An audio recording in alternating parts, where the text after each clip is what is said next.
Paz do Senhor, povo de Deus! Por aqui, Tony Pinho, canal Bíblia para o Cotidiano. Estamos aqui para dar início ao nosso segundo trimestre de 2023 da editora Betel Dominical, que nesse segundo trimestre iremos falar sobre Gênesis, ou o começo, os começos, vários começos nós vamos entender aqui. Essa revista é comentada pelo pastor ou bispo Abner Ferreira, é o comentarista. Capa linda, né, irmãos? Ó, que bonito. Livro de Gênesis, a segurança de viver pela fé nas promessas de Deus. Por quê, professor? Vai falar de vários inícios? Nem tanto. Essa revista ela vai traçar, mas apontando para Cristo, tanto que o subtítulo é A Segurança de Viver pela Fé nas Promessas de Deus. Então você vai passar por vários personagens. E o que eu posso já dizer de aprendizado aqui? Somente não, irmão. Eu já estudei, né? Ô, Jesus. Pelo título e pelo que eu estudei, o caminho que o pastor Abner, ou o bispo Abner, vai seguir, vai ser o quê?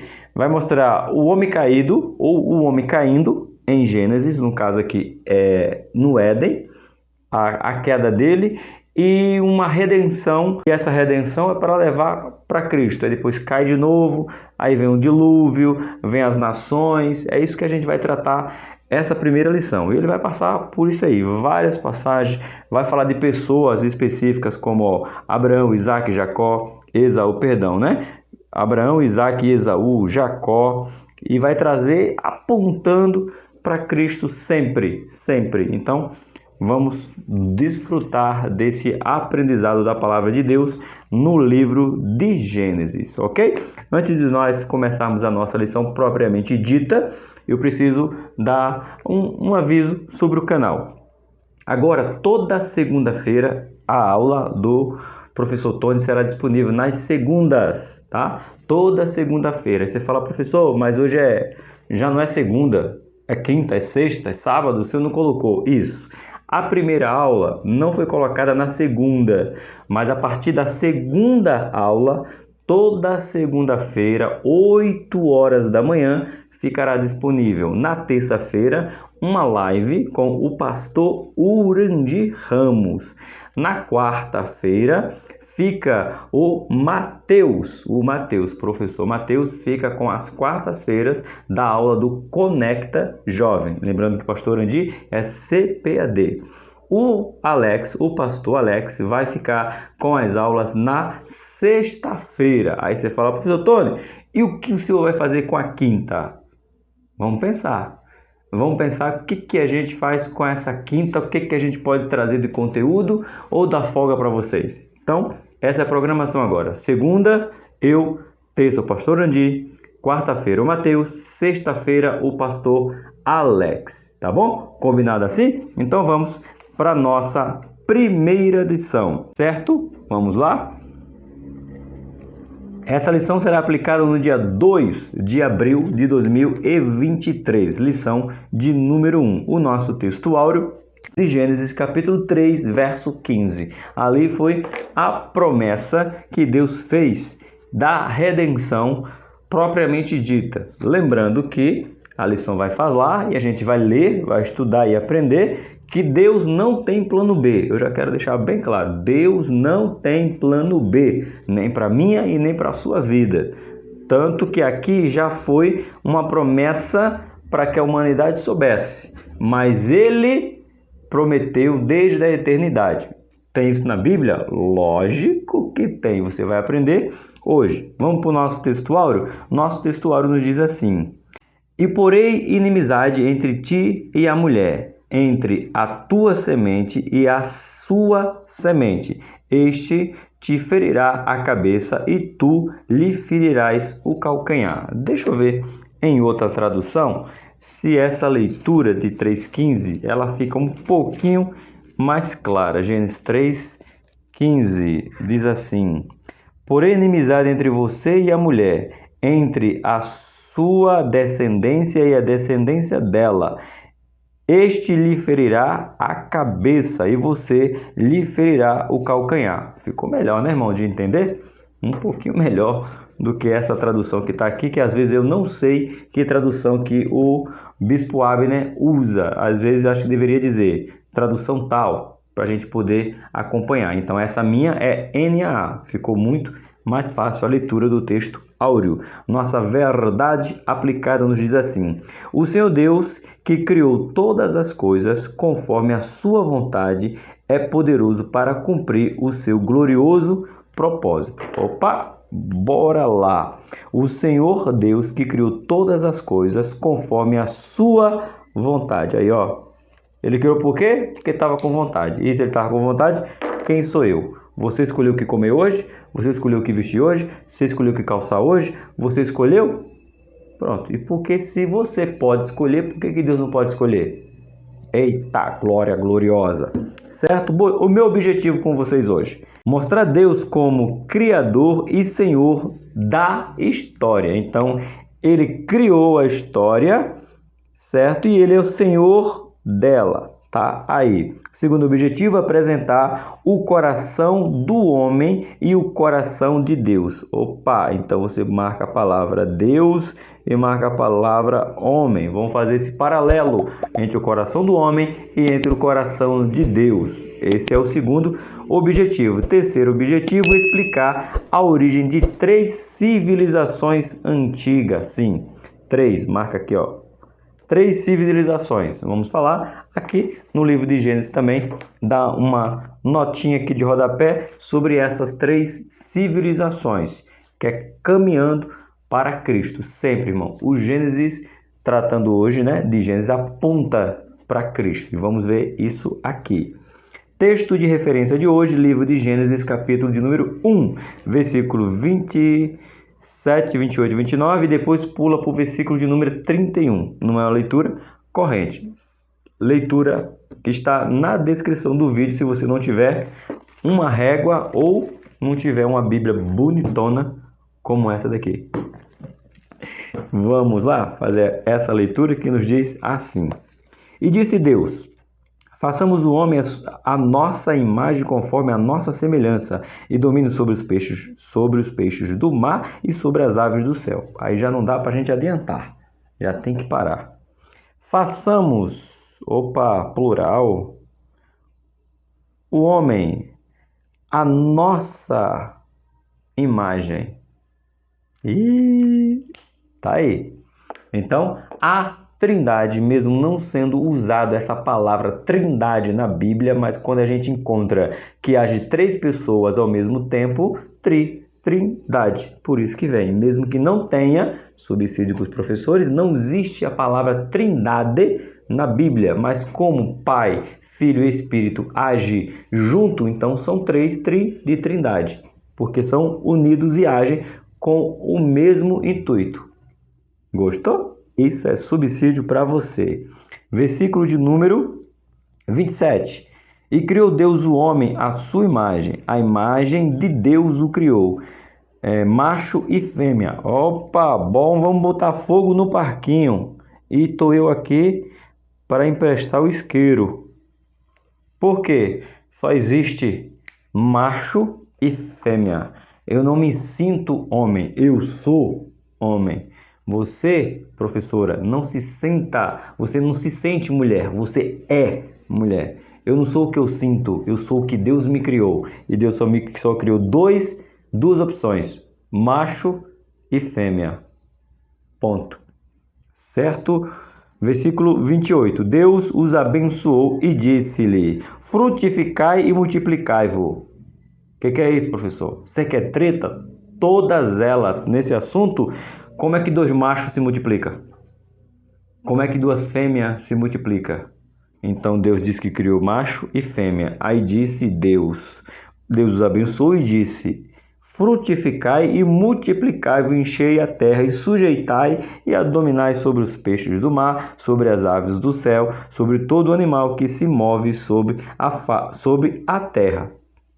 Ponto. Não tem opção. Porque se você pegar 2 homens, botar numa ilha, acabou a humanidade. Pegar 2 mulheres e colocar numa ilha, acabou a humanidade. Não tem discussão, irmão. Eu creio na Bíblia. E a Bíblia diz que é assim que é. Versículo 30.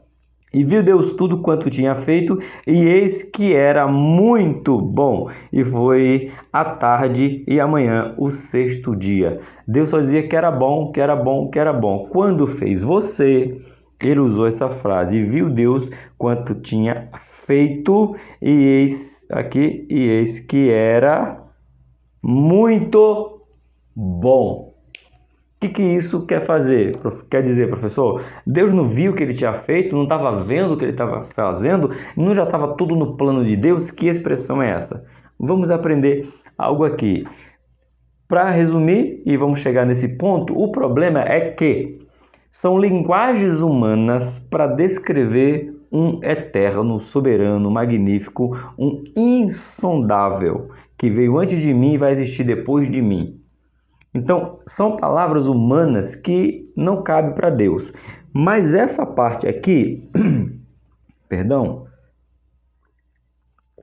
essa parte aqui, ela é literalmente, irmãos, um ensinamento para nós. Se Deus que não precisa descansar, se Deus que não precisa tomar fôlego para a sua criação, parou, e esse parar não foi pelo cansaço. Do hebraico, ele tem uma palavra, ele tem um significado diferente. Deus admirou o que tinha feito. Não é descansou, é admirou. Quantos de nós corremos? Me lembrei agora, olhando ali para o livro do Homem ao Máximo, uma frase do meu professor do Homem ao Máximo, Josiel.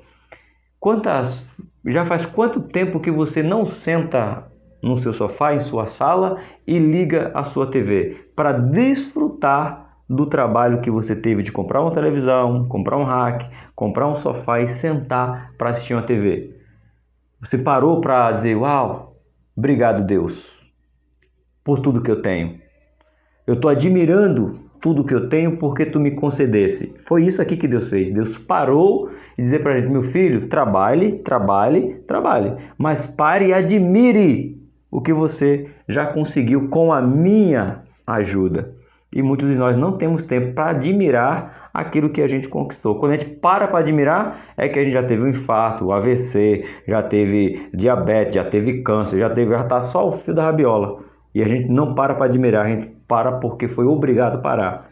E Deus disse, filho, pare, admire, respire. Tem tempo determinado para todas as coisas. Tempo de trabalhar e tempo também de descansar. Por isso que Deus para, tá bom? É um exemplo para mim e para você. E no sugerido da harpa 124, 139, 256. Cante os hinos da harpa para elevar a Deus em estudo e adoração com louvor, tá bom? Vamos para nosso motivo de oração. Ore para que possamos colocar mais nossa confiança em Deus e seus propósitos. Então aqui, palavrinhas que possa ser apresentada principalmente na nossa oração. Confiança em Deus e nos seus propósitos. Você já orou hoje? Se não orou, ore comigo. Se orou, ora de novo, que oração não mata ninguém. Soberano e eterno Deus, além de nós estarmos gratos a Ti por esta manhã, por essa tarde, por essa noite que Tu nos concede, queremos apresentar a Ti a vida do pastor ou do bispo Abner Ferreira, que está incumbido de escrever esse material, assinar esse material, certificar esse material de estudo, que vai falar sobre o Gênesis, trazendo toda a história de Gênesis, que tu possa continuar abençoando o bispo Abner. E eu peço também, Senhor, por todos os alunos do canal Bíblia para o Cotidiano, seja ele aluno, seja ele professor, seja ele superintendente, mas todos aqueles que venham aqui buscar subsídio para aprender de Tua palavra, seja abençoado, possa confiar mais em Ti e entender os Seus propósitos para a sua vida. Assim eu te agradeço em nome de Jesus. Amém, meus irmãos? Vamos lá? Nossa introdução nos diz assim. Neste trimestre, estudaremos lições baseadas no livro de Gênesis, identificando como o livro do começo. Olha aí. Como é que você pode classificar o livro de Gênesis e esse trimestre que nós vamos fazer aqui? O livro dos começos. Olha aí, que coisa maravilhosa. Na presente lição serão enfatizadas enfatizados os seguintes assuntos. A maravilhosa e perfeita obra da redenção já tinha sido planejada por Deus antes da fundação do mundo. A multiplicação da maldade na humanidade e a origem das nações e dispersões dos povos. Torre de Babel, dispersões dos povos. Não, Torre de Babel aqui não, a gente fala não. Aqui a gente vai falar sobre o dilúvio, e aí Deus deixa Noé numa terra, manda Sem, Cã e Jafé para os outros 4. Por isso que oh meu Deus, como assim? Isso é bobinha, Jesus. Os 4 pontos da terra, os 4 cantos do mundo. Mas se o mundo é redondo, como é que é os 4 pontos da terra? Os 4 pontos, ô irmão, por que 4? Nunca pensou nisso, né? Eu sei que a gente às vezes passa batido nas coisas claras da nossa mente. Por que a gente faz os 4 cantos do mundo? Aí, um ponto é Noé, o outro Sem, o outro Jafé e o outro Cã. Os 4 pontos da terra são os 4 seres ou os 4 patriarcas, os 4 homens que saíram da arca. Nunca parou para pensar, né? Simples, mas a gente não pensa. Então, os 4 cantos da terra são representados por esses 4 homens, né? Que é Noé, Sem, Cã e Jafé. Tá aí, irmão. Foi eles que povoaram a terra. E a ciência tá querendo... Tá na Bíblia, crente. Vamos lá? Nosso ponto 1. Elohim, o Criador, é Senhor da história. Ele é o Senhor da história. É o nosso Elohim. Como o povo de Israel, que nasce na glória dos propósitos de Deus, acaba apresentando em estado de escravidão no Egito. Ou seja, ela nasce na vontade plena, boa e perfeita de Deus. Nasce a nação de Israel. Porém, essa nação ela fica presa no Egito, mas Deus manda quem? José, que não vamos falar agora, só falando que o povo pertence a Deus, a história pertence a Deus. Esse é o que tem que ser enfatizado aqui. O livro de Gênesis nos apresenta esta pergunta: por quê? Porque Deus é o Senhor da história. Então, criar o seu povo e o seu povo se perder foi se afastar dele, por um motivo que ele diz para Moisés, que também não faz parte da aula, mas é subsídio. O que ele diz? Agora eu tenho ouvido o clamor do meu povo, ou seja, o povo parou de adorá-lo. Então, quando o povo para de adorar a Deus, Deus fala o que está escrito em Romanos, capítulo de número 1. Entrega a ele as suas paixões e fome. Sabe, quer saber qual é a pior coisa que Deus pode fazer com você? Não é te corrigir, não é te consertar, não é te chamar a atenção, não é te repreender. Nananina, não. A pior coisa que Deus pode fazer por você, ou em você, ou através de você, é entregar você as suas próprias paixões. É a pior coisa que Deus pode fazer com o ser humano. É abandoná-lo às suas próprias paixões. Foi isso que aconteceu em Israel. Então ele teve que mandar o seu filho, que é o livro de Gênesis, que a gente vai acompanhar tudo aqui. Vamos lá? 1.1. O cordeiro que foi morto antes da fundação do mundo, que é o nosso Jesus. Você tem 2 paralelos. Gênesis capítulo 15, verso número 3. Apocalipse 13, verso 8. Se quiser anotar, já anota e você já vê esse paralelo aí enquanto eu leio a revista, que nos diz assim: o plano da redenção divina não foi um desesperado plano B de Deus para resolver o problema da queda. Aquele que teria o calcanhar ferido pela serpente é o mesmo descendente da mulher que lhe esmagaria a cabeça na cruz. Então, lembre-se, por que não foi plano B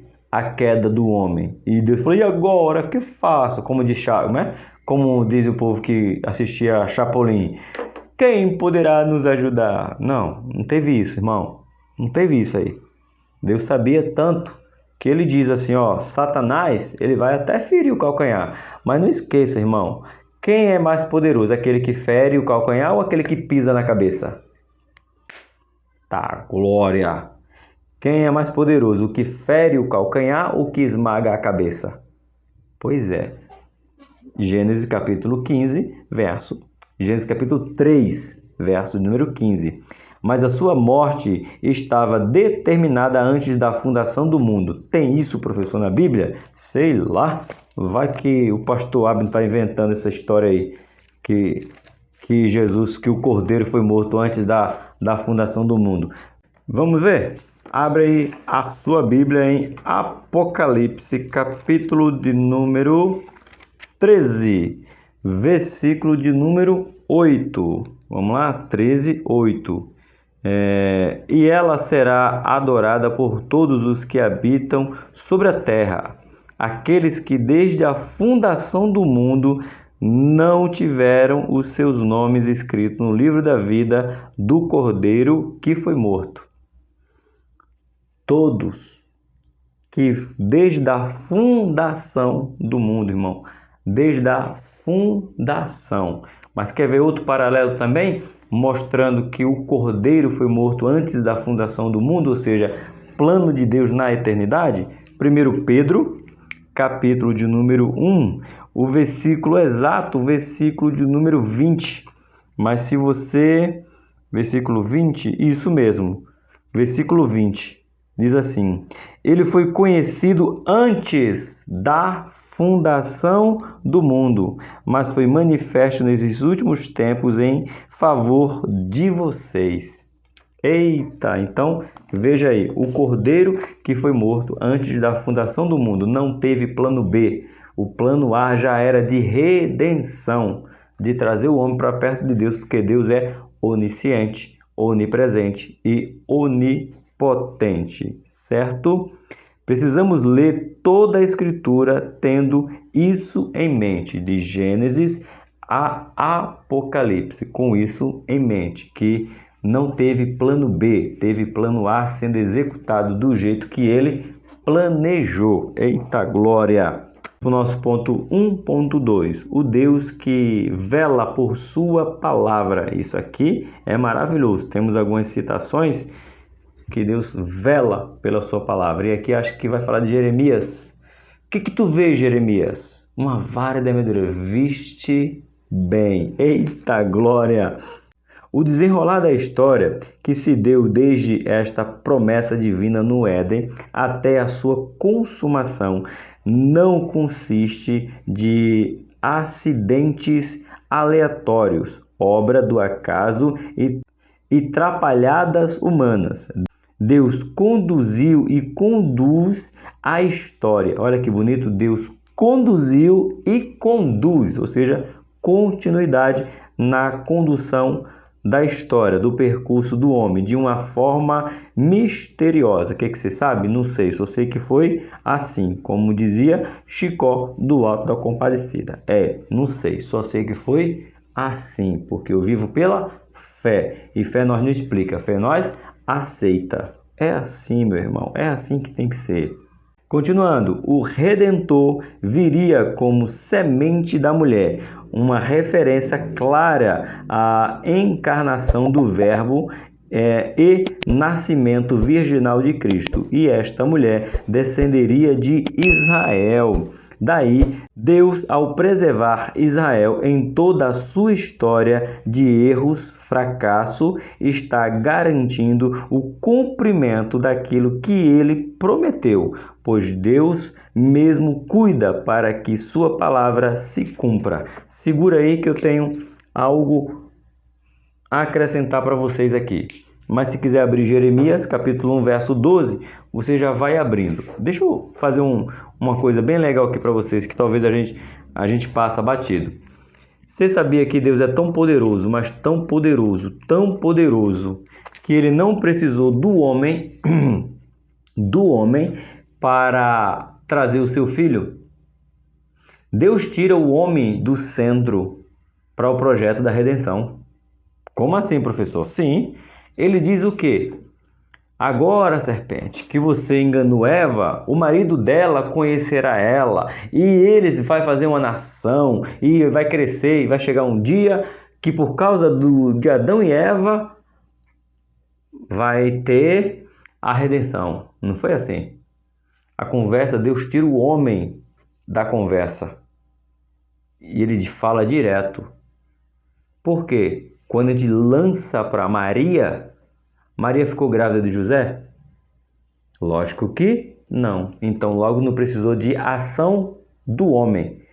O negócio com a redenção era da mulher, Deus e a sua semente. Que foi Deus, tanto que nós já estudamos, que foi o Espírito Santo que concebeu Jesus. A sombra do Onipotente te cobrirá e o Espírito Santo gera vida. Olha aí. Então Deus não precisa do homem para o plano da redenção.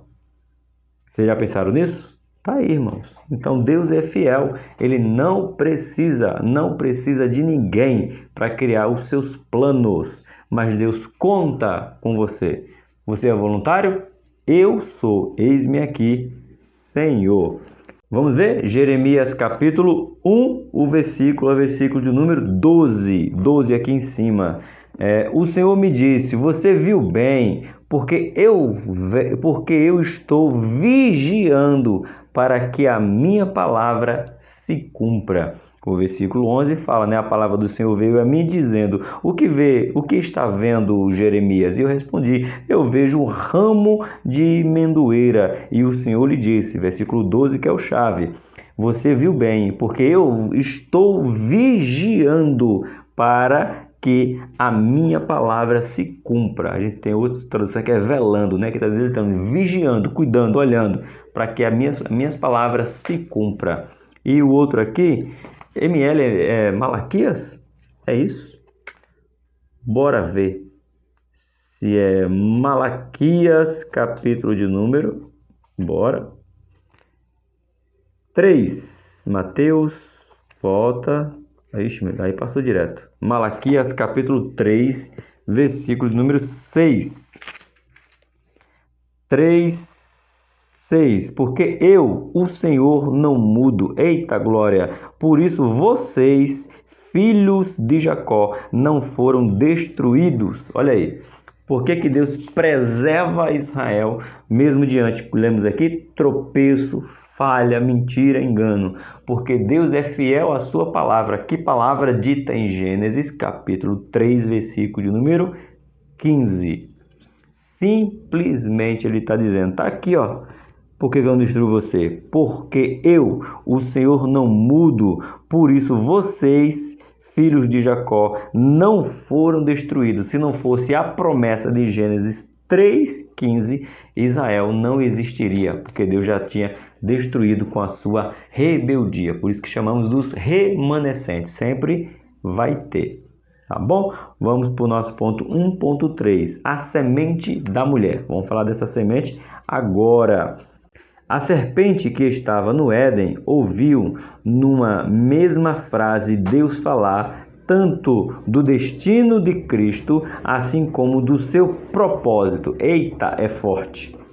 Separa aí, irmãos, ó. Subsídio, professor. Olha que interessante. Na mesma frase, Deus fala sobre o destino do seu filho, mas também fala do seu propósito.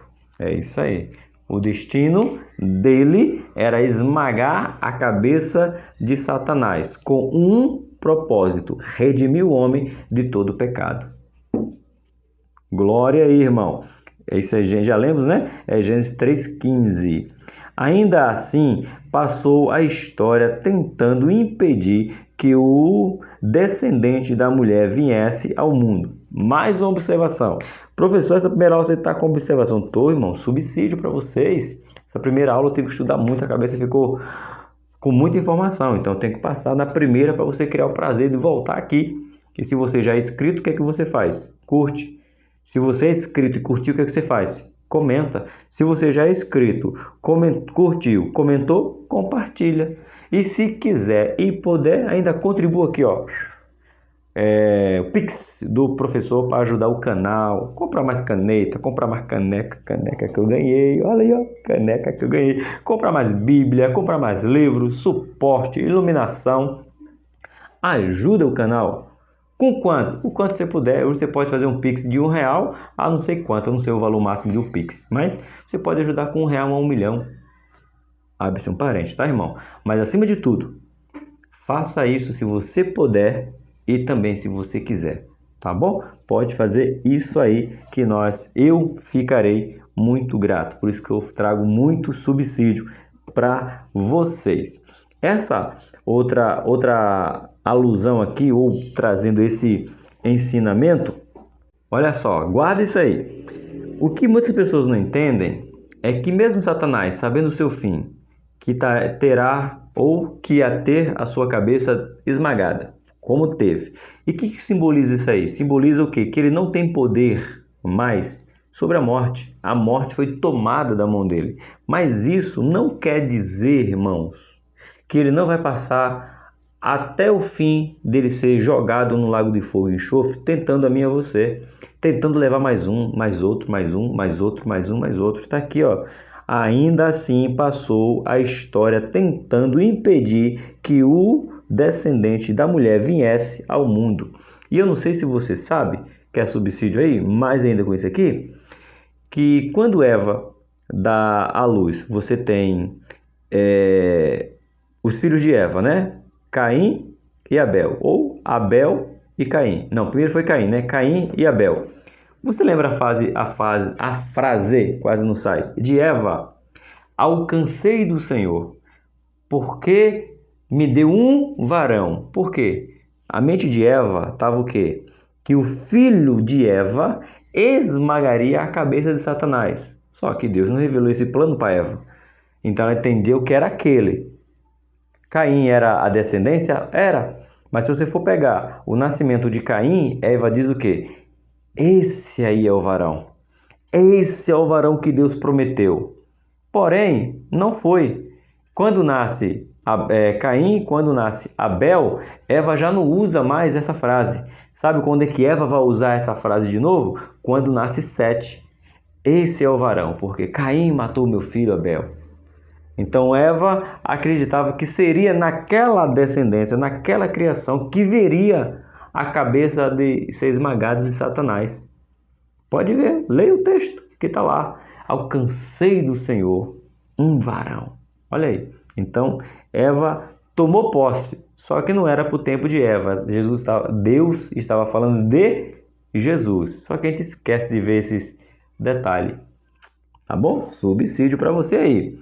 Quando Israel estava no Egito, Faraó tenta exterminar a próxima geração de hebreus, matando os recém-nascidos machos para eliminar possíveis ameaças de rebelião. Mais uma vez, gente, isso aqui é ação satânica. Fazendo o quê? Qual foi a promessa? Olha, vai vir a descendência, vai vir dela. E ele esmagará. Então foi dito já que era um homem que ia esmagar. O que Satanás faz na cabeça de Caim? Mata. E vai lá e mata. Eva fica desesperada e já diz que já não sabe se era aquilo lá, aquela descendência. Mas ela se alega com Sete, porque diz: o Senhor me deu outro varão. Como que diz? É esse que vai redimir. E não foi. No decorrer da história, o que nós temos? Satanás agindo de maneira, mais uma vez, a promessa não era que vinha um menino, ou ele, um homem, no masculino, esmagaria sua cabeça. Ele põe no juízo de Faraó fazer o quê? Mata todos os meninos que nascerem do Israel. Matando todos os meninos, não vai ter o quê? Redenção. Ah, irmão, se tu não deu um glória aí, se tu não curtiu esse negócio aí, eu não sei o que você está esperando, não. Cair fogo do céu? Ou a sarça pegar fogo e nos consumir? Tá aí, irmão. Faraó agiu ao mandato de Satanás. Extermina todas as crianças, porque se todas as crianças morrer, não vai haver redenção. Não todas vindo dos hebreus, aqui ainda, antes de ser chamado judeu. Tá aí, subsídio para você, meu querido. Se essa loucura tivesse pleno sucesso, a raiz pura de Israel, de onde o Redentor nasceria, se perderia com a miscigenação egípcia por trás da intenção insegura e enfatizada de Faraó. Estava a serpente tentando ferir o calcanhar. Olha a serpente agindo aqui, como eu já falei. Aí você fala, mas as mulheres ficariam vivas, ia casar com os egípcios, não seria puro. Por isso que fala aqui, ó, cadê a palavra? Miscigenação, ou seja, ia se misturar, não ia ser uma descendência pura do futuro, né? Já estava pensando lá de Israel, não seria pura, seria miscigenação entre aqui. E a serpente querendo morder o calcanhar, tá? Vamos continuar? De Israel, para que o Redentor não chegasse a nascer. Deus, porém, salvou das águas Moisés. Quer um ensinamento bonitinho aqui? E é a última vez que você vai ouvir isso na sua vida, que você vai aprender e não vai repetir isso aí na vida, em sala de aula, em aula de criança, das irmãs. Você não vai repetir isso aqui em lugar nenhum. Ah, irmão, pregador atribulado, que não frequenta escola dominical. Tem pregador que não gosta de escola dominical, não. Tem uns por aí. Ainda digo que é pregador, mas tudo bem. Quem sou eu, né? Bora lá. Ah, Senhor, cadê, gente? Capítulo 2? Meu Deus, a Bíblia nova, você tem que aprender a mexer nela. Gênesis, capítulo número 2, tá aqui. Qual o versículo? Versículo do 1 ao 9. Eu quero ler com você o seguinte. Moisés, a historinha das crianças, os pregadores perturbados, falta de escola dominical. Por quê? Já começa assim, oh meu Deus do céu. Quando é assim, tá tendo infarto? Vai ver que eu tô na esquina. Fala que o povo entenda. Irmão. Aí sabe nisso aí o que ele diz? Porque e o que? Fale. Aí ele vai fazer o quê? Heresia, dizendo que Joquebede pegou vaso de cesto, pegou lá, tal, passou betume, tal, o negócio, e botou no rio. Olha a cabeça desses perturbados do inferno, tirando a verdade da grandeza de Deus. E por que, irmãos, o junco, a arquinha onde estava Moisés ia descendo no Nilo, e no Nilo tinha muito jacaré, e eu via um jacaré dando uma botada no cesto, e Deus livrando o cesto para cá, e dava botada no outro cesto, e no cesto outro jacaré, ia para lá. Ô atribulado dos infernos, onde foi que tu escutasse isso ensinando o povo? E sabe o que o povo diz? Não usa a luz escola dominical, porque você escola luz escola dominical. Glória a Deus! Deus faz isso mesmo. Aonde? Não foi isso não, irmão. O texto nos diz que... Eu vou ler para você. Gênesis capítulo número 2, verso do 1 ao 9. O homem da casa de Levi casou com uma mulher da mesma tribo. A mulher ficou grávida e deu à luz a um filho. Vendo que o menino era bonito, escondeu durante 3 meses. Não podendo, porém, escondê-lo por mais tempo, pegou um cesto de junco, tapou os buracos com betume e piche, e pondo nele o menino, largou o cesto no meio dos juncos, à beira do rio. A irmã do menino ficou de longe. Essa menina aqui era Miriam, para ver o que ia acontecer com ele. O cesto não desceu o rio abaixo, meu irmão. Estratégia, é aqui que a filha de Faraó vem tomar banho. Então vamos pegar o menino e colocar aqui para ela achar. Como ela não tem filho, ela vai querer pegar o menino, vai querer criar o menino, porque Deus vai livrar o menino. Então, o menino não desceu no cesto rio abaixo, meu irmão, pelo amor de Deus. Não deixa ninguém enganar vocês, mas não. Deixou lá, na beira, na margem, deixou lá no lugar específico. Ponto. certo? A filha de Faraó desceu para se banhar no rio, e as moças que tinham vindo com ela passaram pela margem quando ela viu o cesto no meio do junco. Mandou que uma das criadas fosse buscá-lo. Abrindo o cesto, viu a criança, e eis que o menino chorava. Ela teve compaixão dele e disse: este menino é dos hebreus. Então a irmã do menino, Miriam, estratégia de Deus, providência de Deus naquele momento. Então a irmã do menino perguntou à filha de Faraó: quer que eu vá chamar uma das hebreias para que sirva de ama e crie esta criança para a senhora? Ponto. Joquebede ainda recebe para amamentar o próprio filho. Mas qual é o aprendizado?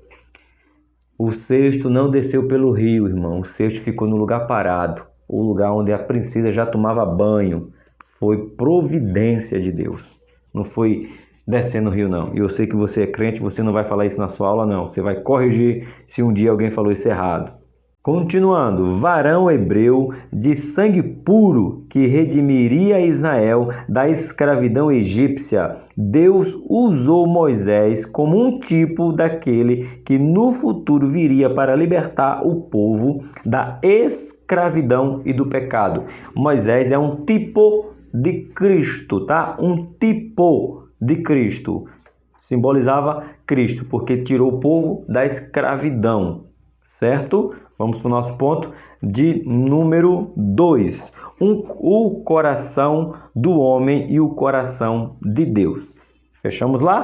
A primeira parte, tudo amarradinho aqui, tudo bonitinho aqui, tudo fechadinho. Agora vamos para o ponto de número 2. O coração do homem e o coração de Deus. Vamos ver aqui. Após a queda do homem, a caminhada da humanidade foi cada vez mais degradante. Gênesis, cujo significado simples significa começo, sinaliza de fato o começo de tudo, inclusive do sofrimento na história humana. Então, não é só felicidade, teve coisa ruim também acontecendo de começo. Em Gênesis, o homem se apartou de Deus. Adão e Eva se apartaram de Deus. Tá bom? Vamos ver agora o mal no íntimo do homem, que é o 2.1. O primeiro homicídio dentro da primeira família com Caim e Abel mostra como a raça e a sua história seria marcada pelo morrerás, decretado lá no Éden. Não esqueça, Deus fala o quê? O dia que comeres, certamente morrerás. Gênesis, capítulo de número 2, versículo, e eu, mais uma vez, comecei o trimestre bem, não marcando o versículo para eu poder saber onde é que eu vou ler. Gênesis, capítulo de número 6. Cadê? Aqui. Gênesis. Gente, eu não estou acostumado com essa Bíblia ainda. Aí, me perdi de novo. Gênesis, capítulo... Cadê o capítulo 6, gente? Misericórdia, não tem capítulo 6 aqui, não? Capítulo 5 de... Ah, tá. Eu estou na introdução. Olha aí. Oh, meu Deus do céu. Gênesis, capítulo de número 6. Aqui. Bem grandão. Versículo de número 8. Que vai dizer assim. Porém, Noé...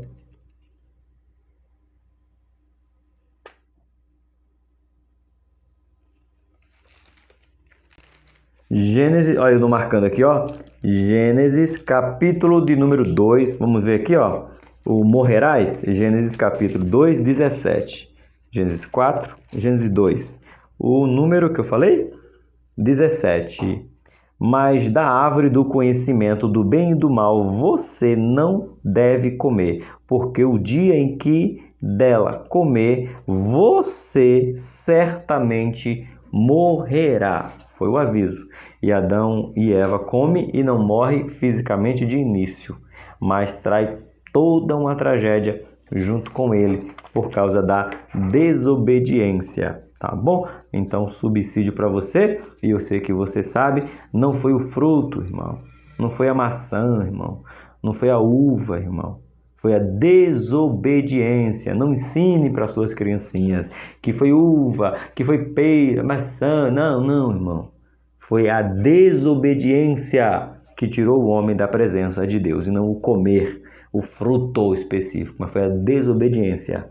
Subsídio, mais para você. Vamos lá.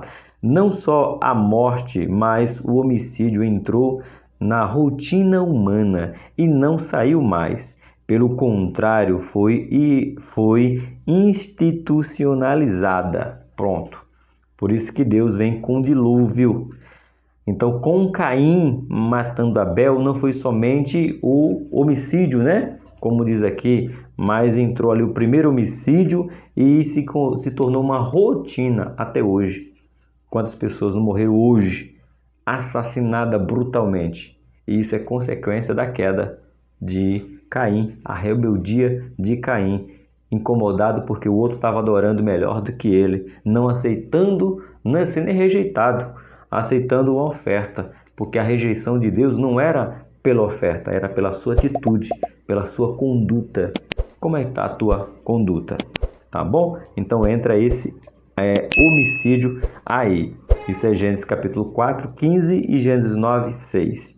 Aí se torna tragédia atrás de tragédia, homicídio atrás de homicídio. Caim e Abel foram os primeiros irmãos e Caim o primeiro homicida. Champlin, em seu comentário sobre o primeiro homicídio, em Gênesis, diz: essa narrativa simboliza a degradação humana desde o princípio. Nada havia no meio ambiente de Caim que o tivesse levado a matar seu irmão. O ato originou-se da maldade do íntimo. Satanás, e a maldade do íntimo do homem é que trouxe aqui esse homicídio, uma rotina de assassinato até os dias de hoje. 2.2. A tristeza no íntimo de Deus. Olha aqui, frase forte, hein? A tristeza no íntimo de Deus.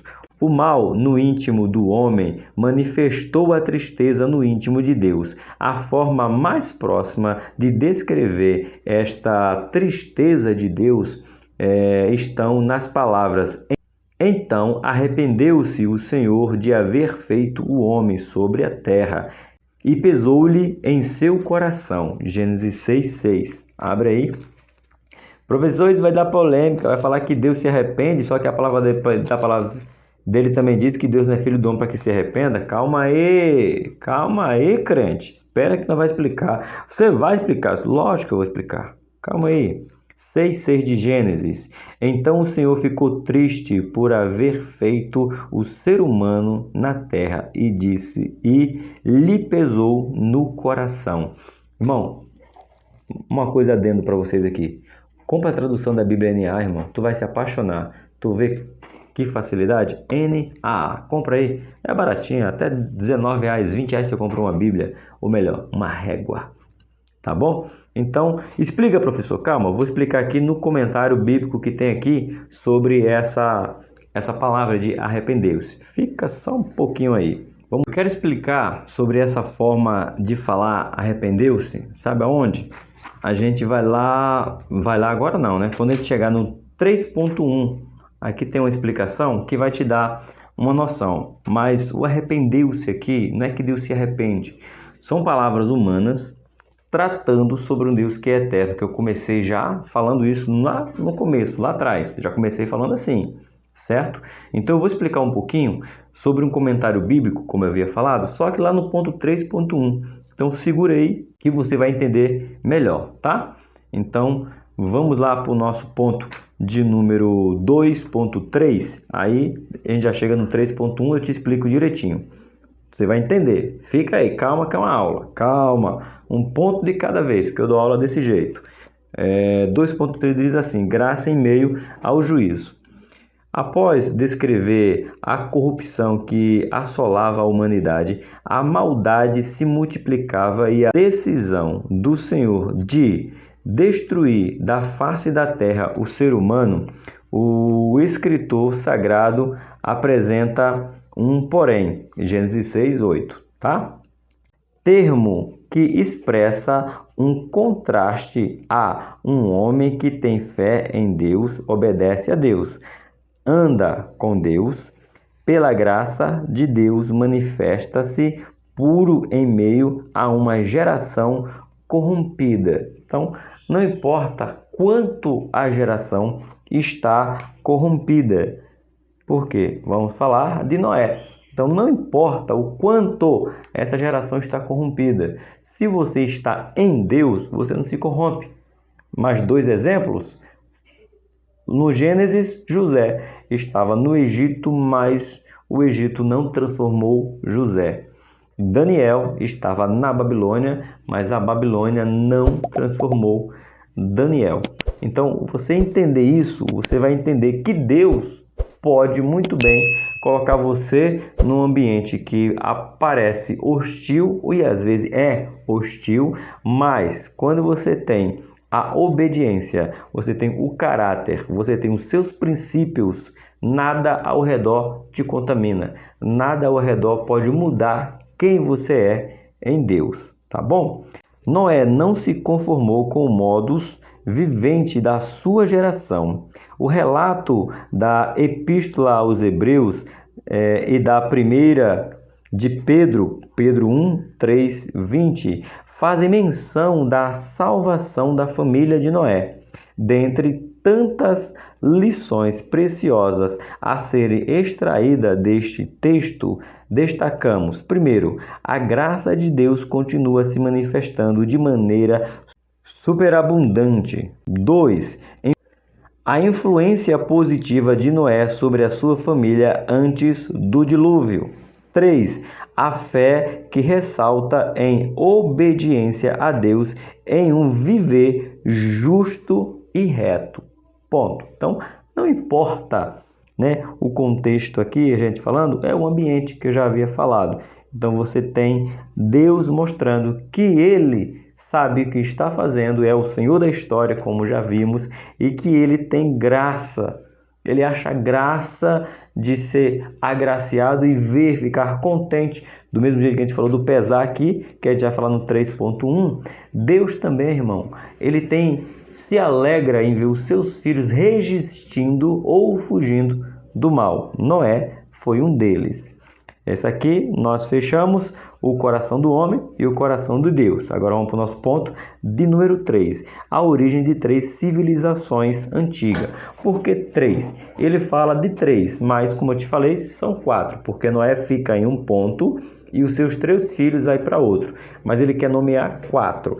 Se você perguntar para mim, por que, professor? Aí eu só perguntando para o pastor Abner, por que ele não falou das 4 nações? E eu quero deixar uma tarefa de casa para você. Aí você fala, professor, eu venho aqui para comer tudo mastigado, igual passarinho, só abrir a boca. Não. Tanto quem é aluno como quem é professor. Você vai fazer uma lição de casa que é para você memorizar o que você está estudando. E qual é a lição de casa, professor? Eu não coloquei aqui, essa Bíblia tem, dá para procurar, dá para achar, mas eu não vou dar para você. Eu vou começar a deixar tarefinha de casa para você entender que não é somente ouvir o que eu estou dizendo e aplicar. Você tem que pesquisar, irmão. Você tem que se certificar. Eu sou falho. Ou, se sou o pastor Abner, também é falho e muito falho. Então, não pode ficar somente nas minhas palavras, na palavra, no escrito do pastor Abner. Você tem que pesquisar também. Então, você vai pesquisar sobre as 4 nações que nasce de Noé, Sem, Cã e Jafé, tá? Você vai procurar o nome dessas 4 nações, levar para a sua sala e aplicar na sua sala. E por que você não vai aplicar aqui, professor? O que eu estou dizendo, eu quero incentivar você a buscar de Deus, tá bom? Não vou falar o nome das 3 nações, eu vou só falar o nome das 4 nações. Eu vou falar o nome de 3, porque a revista fala. Eu não entendi o porquê que o bispo Abner não colocou 4, mas aí você pesquisa e você pode levar esse subsídio para a sua sala. Entendeu? Vamos lá. Quando Noé estava construindo a arca, o som das marteladas na madeira era engolido pelo barulho da vida degradada, desregrada, em que vivia sua sociedade. Agora, porém, há um completo silêncio em uma terra vazia com um novo recomeço. Mais subsídio para você. O Bispo Abner coloca assim, ó, escuta isso aqui, ó. Batida de martelo, madeira, ó, juntando ali. Porém, esse som que o Bispo Abner está querendo colocar aqui, ele foi, irmão, superado pela vida desregrada. Anota aí essa vida aqui, ó.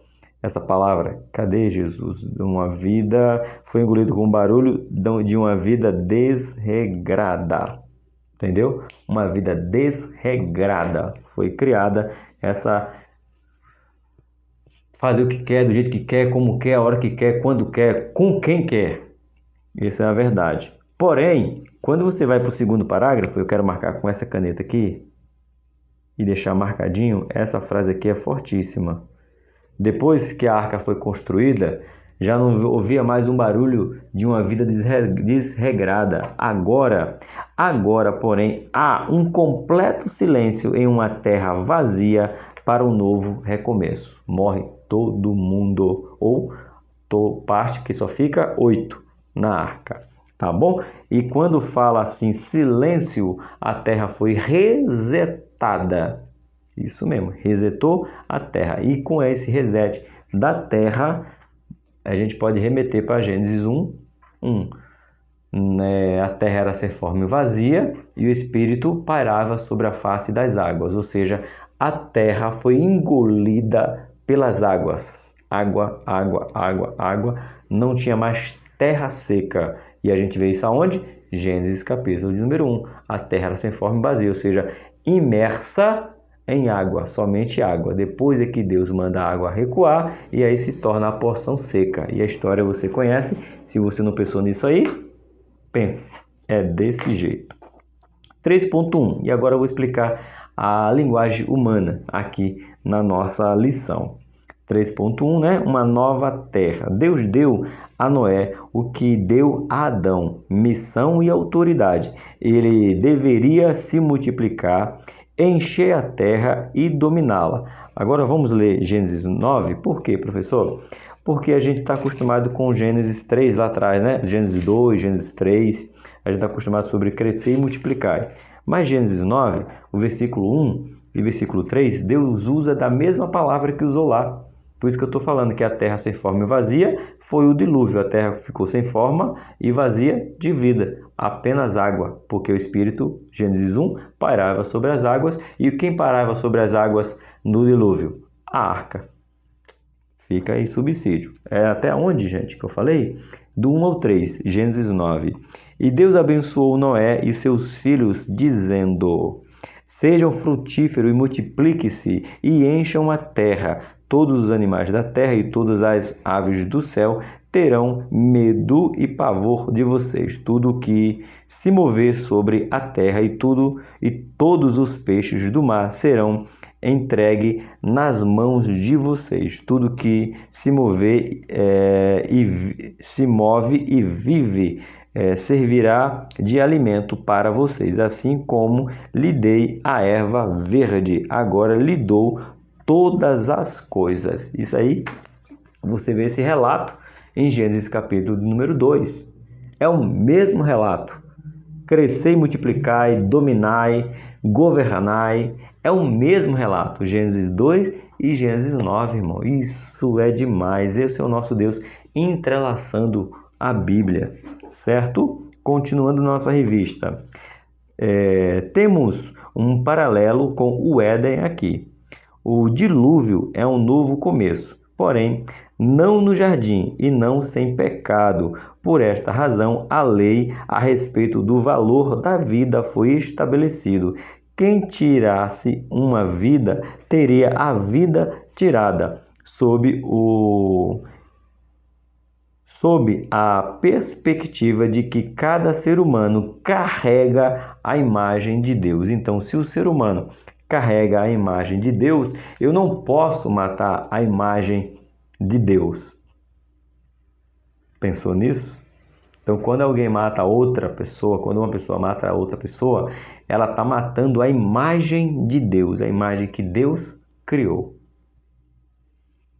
Pensa, crente. Tem que pensar.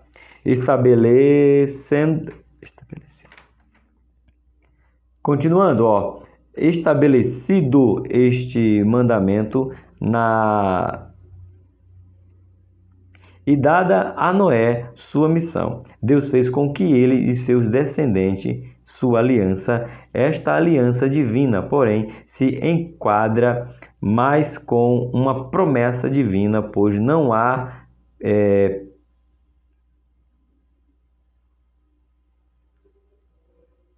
parte requerida ao homem para que Deus não destrua mais o mundo com água.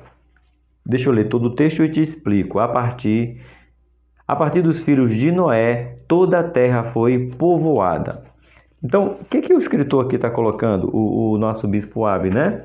Ele está colocando assim, ó. Deus não destrói a terra agora, não é porque o homem ficou bonzinho. Não é porque o homem veio Cristo e o homem aceitou entregar sua vida para Cristo. Não é por isso. Não, professor, não. Lógico que não. Ele não destrói porque ele fez uma aliança com o povo. Então não depende de você. Você pode abandoná-lo, mas a aliança dele continua. Você pode negá-lo, mas a aliança dele continua. Pode ter aí os ateus, pode ter quem for. Não acreditar em nada ou acreditar em tudo. Deus continua sendo Deus. E Ele não quebra essa aliança, porque essa aliança não depende de mim e nem depende de você. Ela é única e exclusiva dada por Deus, porque Noé não fez nada para fazer o arco-íris. Quem fez foi Deus, quem declarou a aliança foi Deus e quem vai manter essa aliança é Deus. Então não depende do homem. Gênesis capítulo 9, verso 9. Vamos lá? Diz, cadê o 9? Aqui. Eis que estabeleço a minha aliança com vocês, com a descendência de vocês e com todos os seres vivos que estão com vocês, tanto de aves, de animais domésticos e os animais selvagens que saírem da arca, com todos os animais da terra. Estabeleço a minha aliança com vocês. Nunca mais os seres vivos serão destruídos pelas águas de um dilúvio. Nunca mais haverá dilúvio para destruir a terra. Deus disse: este é o meu sinal. Este é um sinal da minha aliança que faço entre mim e vocês, entre todos os seres vivos que estão com vocês, para todas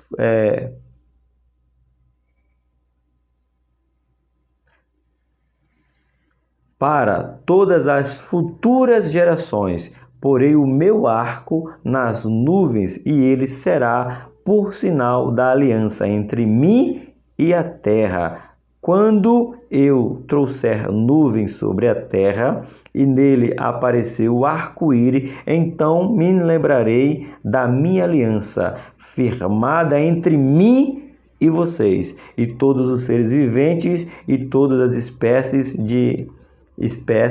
e as águas não mais se tornará em dilúvio para destruir todos os seres viventes.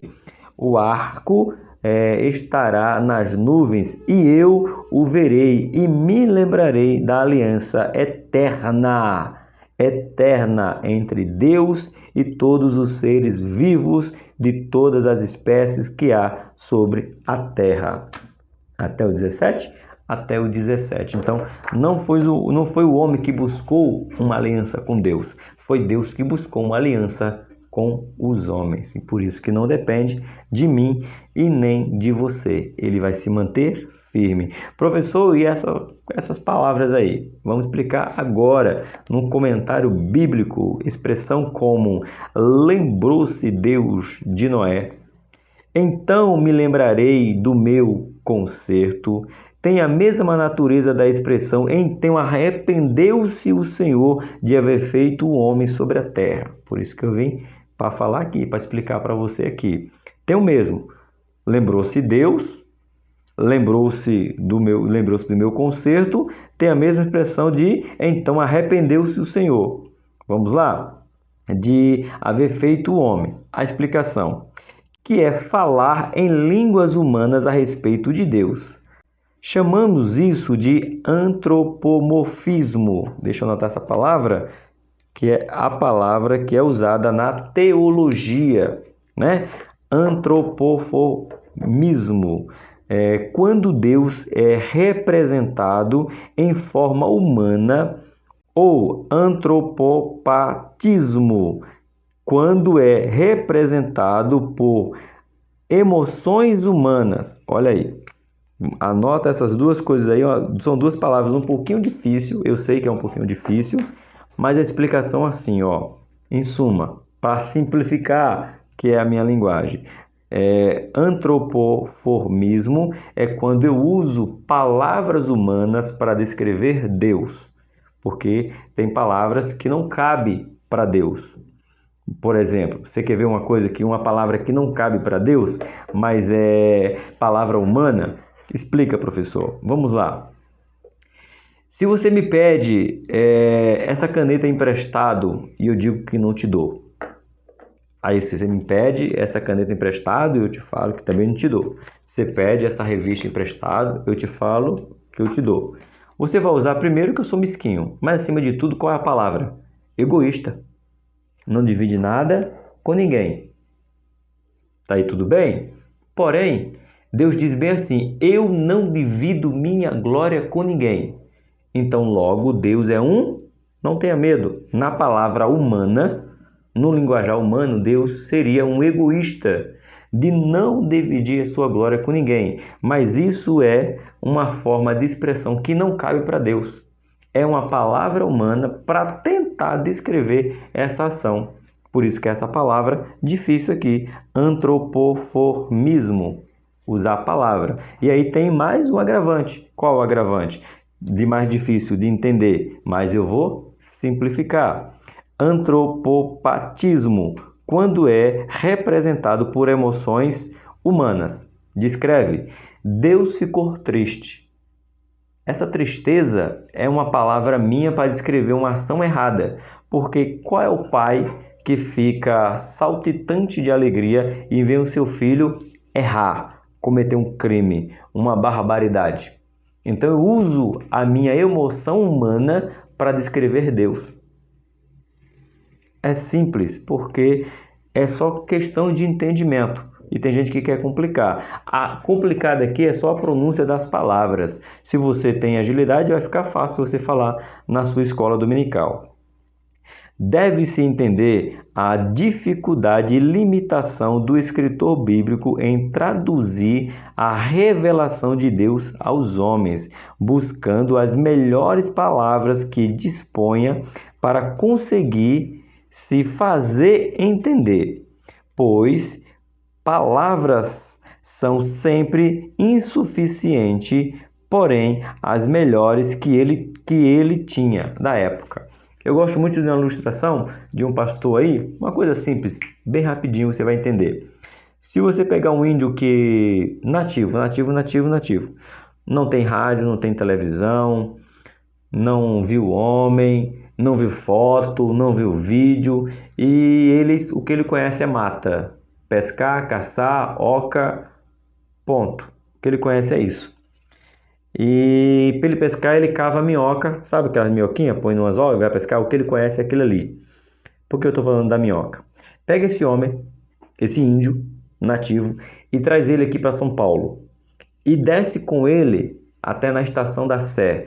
E mostra para ele metrô vindo, metrô indo, metrô vai, metrô que vem, estação azul, laranja, verde, lilás. E ele vai e volta para sua terra, para sua tribo. E perguntam para ele, o que você viu? Nos explica. Ele vai dizer, eu vi uma cobra gigante do qual as pessoas entram dentro dela e ficam para cima e para baixo dentro da cobra. E essa cobra tinha várias bocas na barriga dela. Você entendeu?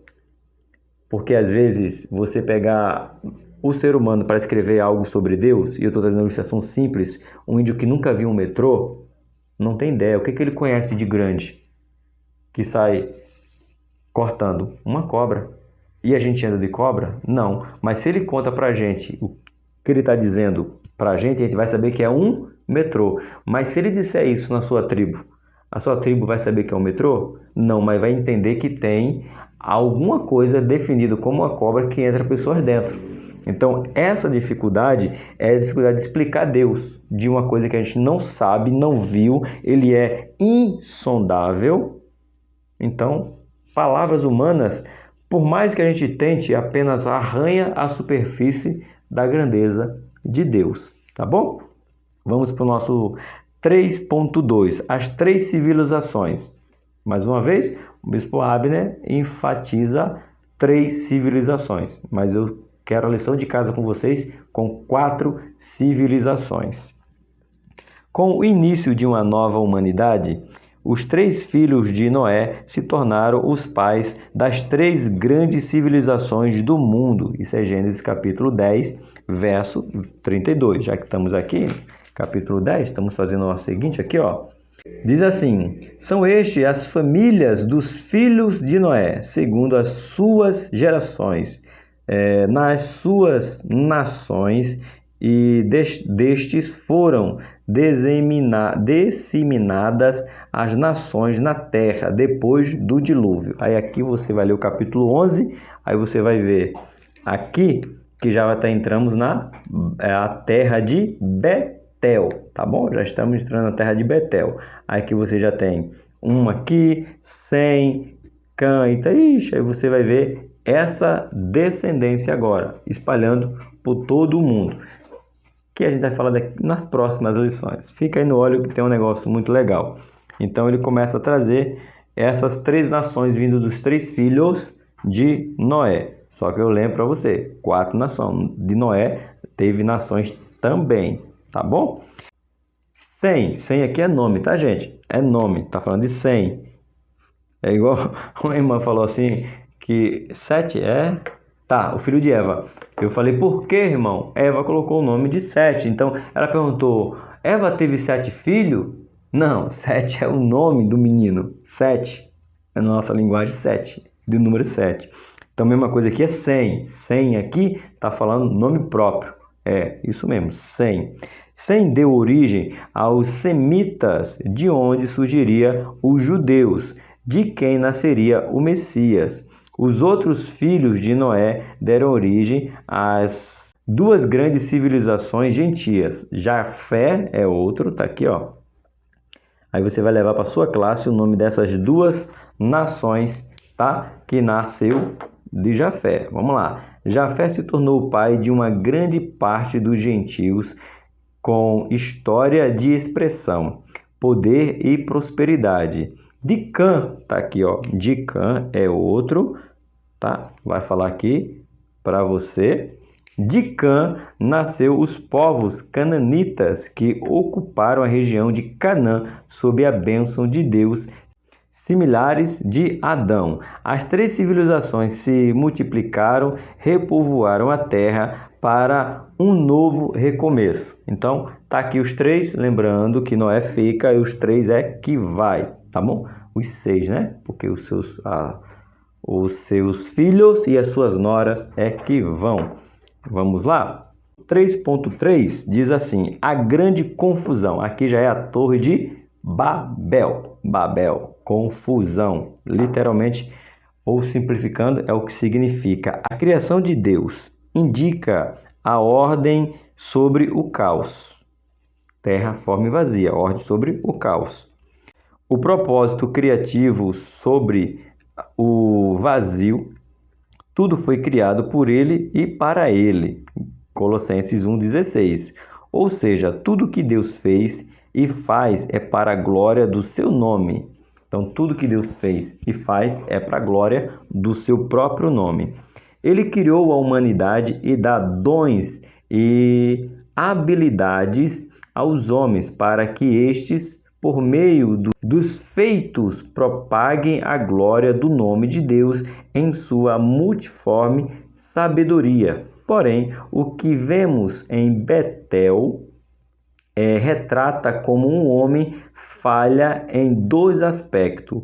Ao nível de se espalharem como portadores da glória de Deus ao mundo, eles se ajuntam. Além disso, usam sua capacidade para honrar o seu próprio nome. Nos façamos grande. Gênesis capítulo 11, versículo 3 e 4. Olha só o que diz aqui, ó. Venham, vamos fazer tijolos e queimá-los bem. Os tijolos lhes servirão de pedra e o betume de argamassa. Disseram: venham, vamos construir uma cidade e uma torre cujo topo chega até o céu, e tornaremos célebres o nosso nome para que não sejamos espalhados por toda a terra. Então, mais uma vez entra o eu, o nós, o coletivo de glória por meu nome, que o meu nome seja glorificado, que eu possa ser glorificado. Acontece isso lá na Torre de Babel, que é subir a Torre de Babel. E Deus estava dizendo para multiplicar e espalhar, eles preferem se juntar. Terrível ser humano, terrível.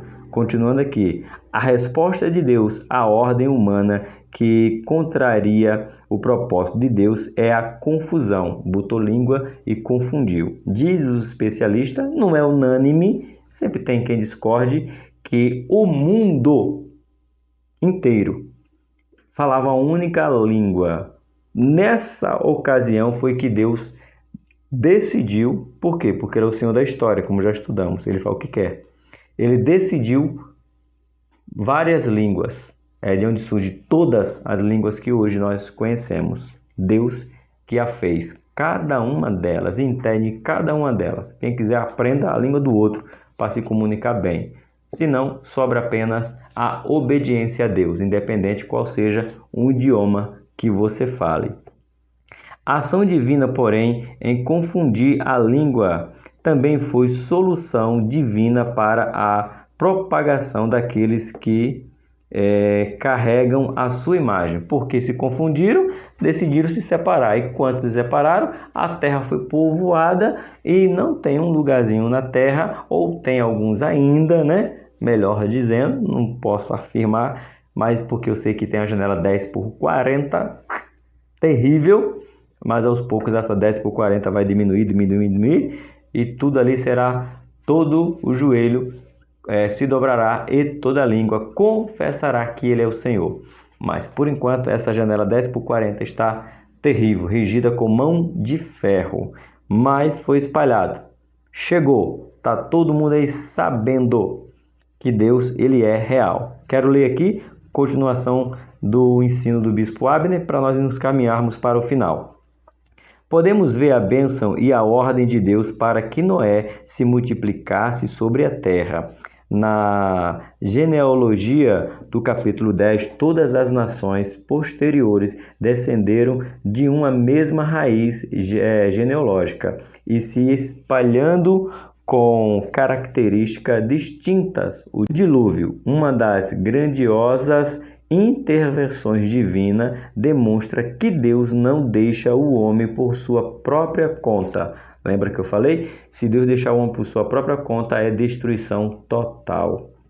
A rotina do povo antediluviano era comer, beber e dar-se em casamento. Tudo isso, porém, era feito como se não existisse um Deus. Cristo diz que este será o ambiente que precederá a sua vinda. Estamos vivendo tempos diferentes. Disso é uma pergunta. Casando, dando em casamento, comendo, bebendo, desacreditando das promessas. Estamos vivendo longe disso? Não. Então, Quanto mais isso se agrava, mais certeza temos da volta de Cristo. Conclusão, chegamos à nossa conclusão para a honra e glória do Senhor. Nos diz assim: a entrada do pecado na história afetou não apenas a humanidade, mas também a própria natureza. Porém, tal tragédia não surpreendeu o Criador, pois o perfeito plano da redenção já estava delineado desde a fundação do mundo, do qual nós já lemos, já estava tudo pronto, tudo organizado, esperando apenas o tempo para se cumprir. Então, que Deus abençoe você, que você tenha uma excelente aula. Não esqueça que agora, a partir da segunda lição, será toda segunda-feira disponibilizado para você essa aula, tá bom? Que Deus abençoe você, você tenha uma excelente aula e você, professor, aplique uma aula espetacular para que sua turma venha ter fé, como diz aqui, tenha segurança no viver pela fé nas promessas de Deus. Por aqui, Tony Pinho, canal Bíblia para o Cotidiano. Continue orando pelo Rosil e pela Rose. E eu espero você no nosso devocional Café com Deus Pai, todos os dias. Deus abençoe vocês, em nome de Jesus.